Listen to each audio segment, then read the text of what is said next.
Thanks for staying with us. I'm Bill O'Reilly in the Miller Time segment tonight. Ted Turner, Festivus, and the Blagojevich scandal. Dennis Miller joins us now from Los Angeles.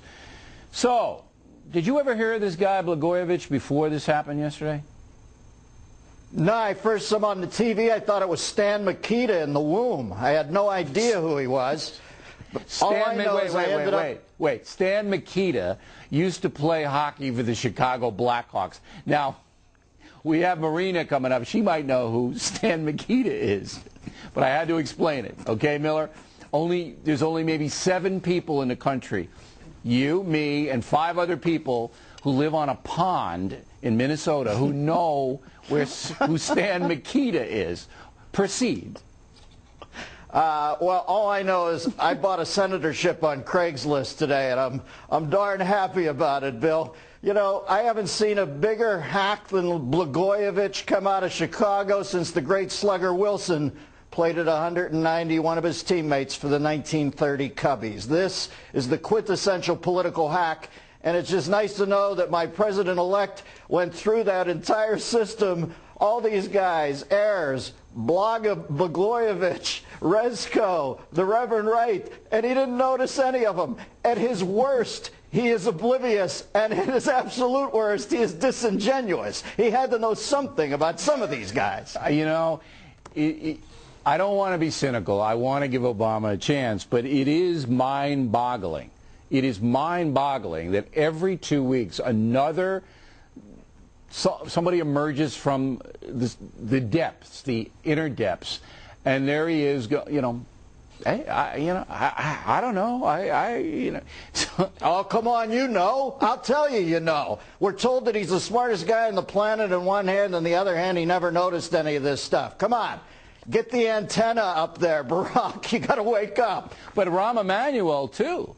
The chief of staff knew Blagojevich very, very well. And I think, you know, look, the tapes are interesting because they exonerate Barack Obama 100%.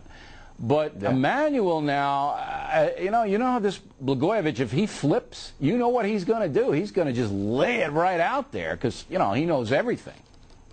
Listen, if Blagojevich, Rezko, Wright, or Ayers flip on Rahm Emanuel, they're going to end up in a parking garage facing into a wall, and they're going to have a remake of the St. Valentine's Day Massacre because he plays rough. Oh, he does. He's a tough guy.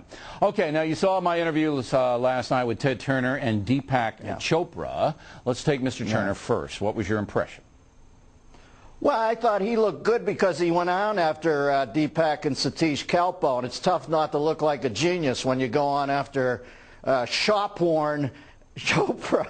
I didn't even know that was him at first. He had the LeVar Burton eyewear on from the Star Trek remake. And I love it when they play good cop, gooder cop on you. In one breath, they say that the way to stop the war is to stop calling it the war on terror. When you come back with something about people not wanting to go into a civil court and testify against terrorists, they tell you you're being simplistic. So their idea is don't use the phrase war on terror. You present the unwieldy alternative, and they say you're being simplistic. It's unbelievable, those guys. And by the way, what's with the holy man wearing the overly current eyewear? You know, I want my visionaries to look a little more humble. Him showing up in those glasses is like Gandhi with an ankle bracelet or something. How much time do you think, and I like Mr. Chopra, he's a nice guy, but how long do you think? He's a genius. Well, you know, being a nice guy and a genius, I mean, you know, come on. They're two different things. But how long would it take Deepak Chopra to be executed if captured in Islamabad wearing those glasses? All I know is he says he wants to send doctors, nurses, teachers, and engineers forth into the radical Islamic fundamental community. They would be slaughtered. They would be sitting ducks. It would be like shooting ducks in a barrel or whatever that old phrase is. And then Turner comes on after it. I'm looking at him and I'm thinking, this is like Dick Van Dyke on Thorazine with a milk mustache or something. You know, if that's what eating bison burgers does to you, I'm going to stick with beef because I'd rather have 4 valves shut down than go into early onslaught dementia like he was in. What was happening there? You know, again, we had a polite discussion. I noticed the milk mustache, but that's his mustache. He's 70. Yeah. So your Well, he's mustache another is getting that genius. way, Miller, though. You're getting a little milk thing going on there. You're Yeah, I stopped dyeing it. I wanted to look like Phil Bronstein when he was married to Sharon Stone and got bit by the Komodo dragon. All I can tell you is after I watched the Chopper Boys and I watched Ted Turner, I remember thinking, these guys have a lot of gall calling Bush stupid, because I've met George Bush, and those three make Bush look like Stephen Hawking on a Ginkgo biloba drip. I'm not even going to bother to explain that. I'm still working on Stan Mikita. Finally, Festivus in Washington may be now allowed to put up a sign of whatever that may be, taken from Seinfeld.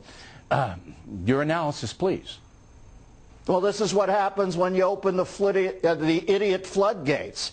And this is what they're going to get now. And I find it amazingly ironic that atheism has turned into such a strident, lachrymose religion. Where's the sense of humor up there, guys? You know what's happening, Bill? This is what we're seeing, and it's a contagion. It'll start in the Northwest and move on. The official aggrieved minority in this country now is the majority, and that's not going to work. Eventually, that's going to have to change. Somebody's going to have to stand up and say, enough is enough. Although I thought the sign next to the nativity scene made the nativity scene look much more authentic, because I thought the cow had come out of the manger and dropped one on the floor.